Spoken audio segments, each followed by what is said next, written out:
el que las veces anteriores que se ha hablado de esto se haya acabado matando gente, no implica que forzosamente eso vaya a ocurrir, pero lo hace altamente probable.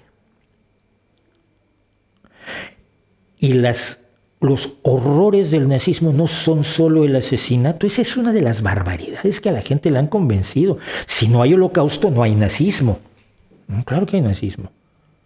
No hubo holocausto en Italia y sin embargo se destrozó la vida de miles de personas absolutamente inocentes por ser judíos, por ser de izquierda, por ser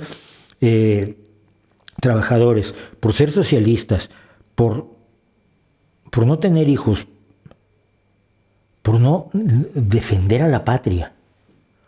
El nazismo no es solo matar gente. Vox es un partido nazi, no quiere decir que es un partido asesino, es decir que es un partido nazi. Y los nazis destrozaron la vida interna de la sociedad alemana de 1932, y si no es que de 1928 a 1939 antes de empezar a matar gente.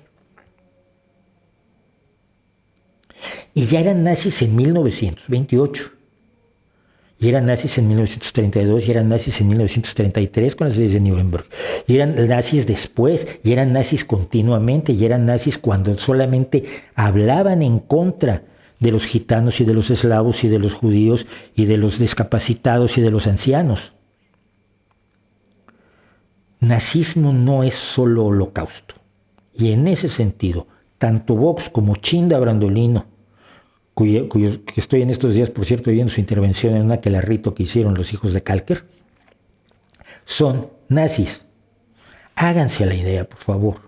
El nazismo es mucho más que el holocausto y tiene que haber cometido muchos crímenes y una gran destrucción de las bases de la democracia, de la sociedad y de la vida pacífica en común de una sociedad diversa y plural antes de cometer el primer asesinato.